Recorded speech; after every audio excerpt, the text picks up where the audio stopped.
So based on this knowledge of the representation, I'll present the possible roadmap. A roadmap basically consists of a set of things. First is that, and I'm not sure you see the card here, we need to know the tool we are going to use. And we need to know where we are.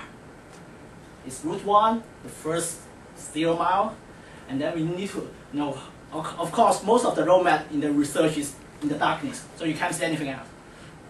But this is so far what we have at this moment. Is it clear? So the tool we can use is the data capture.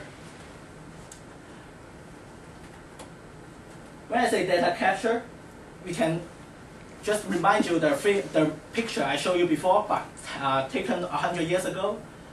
That's called the optical motion capture. When I say optical motion capture, it means that we are in a room that has a set of cameras around. We just assumed with all different colors, maybe markers around, and then we move. And the cameras, they capture the markers and the colors and try to reconstruct in the 3D. So it happens. It's playing here.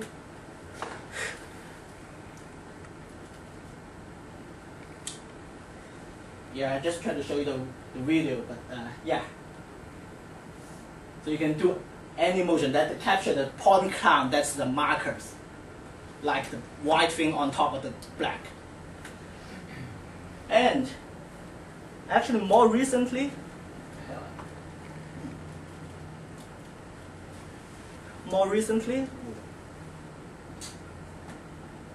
we have another tool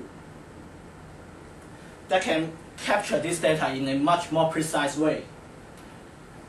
We still just assumed, but for every joint, we put the inertial sensor there. It basically measures the acceleration of the human being and try to reconstruct the motion. So if I go forward, you can see that the right-hand side is the normal human being, just assumed, and the left-hand side is the computer-generated result. I mean, it just basically captures the motion of the human being. So this is one state-of-the-art that can help people in the computer graphic and animation to capture the data and reproduce the figures in the computer animation. So now, what's the possible approaches we could have?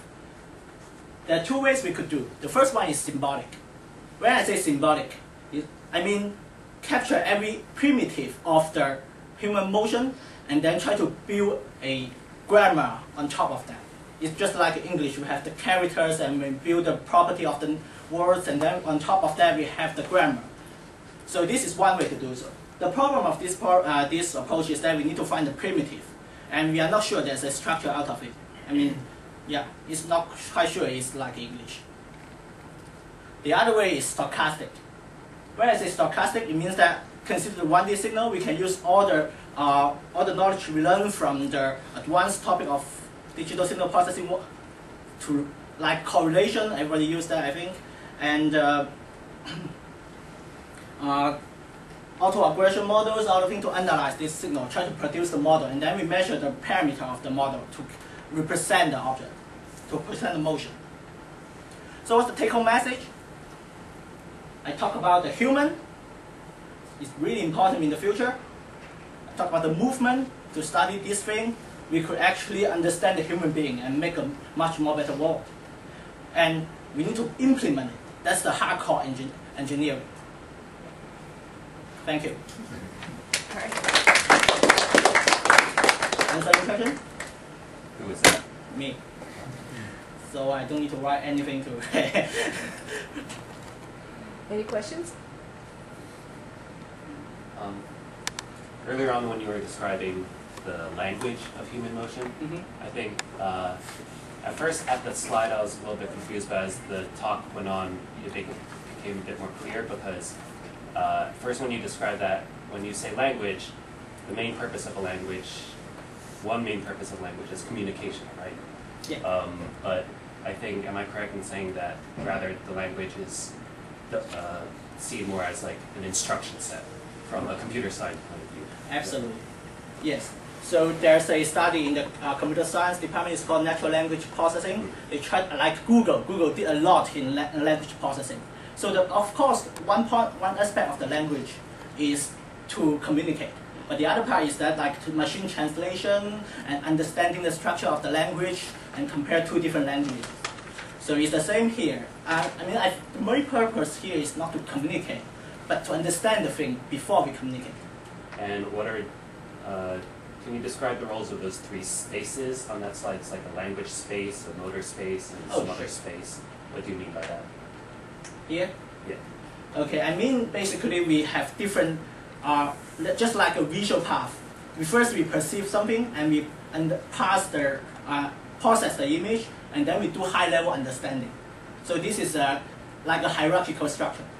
So of course in here, basically it means that we perceive the motion. Then we understand the motion is generated by the muscles. Then we can, based on this relationship, we can study the muscles, how they work together. But actually the muscle is not the reason that generate this thing. The real reason is that something in your mind that has some more function. So we can go a step forward, go all the way from the representation you perceive to the neural system, so that we can understand is how can we cure this disease. All right, any other questions? All right, let's thank him again. Okay.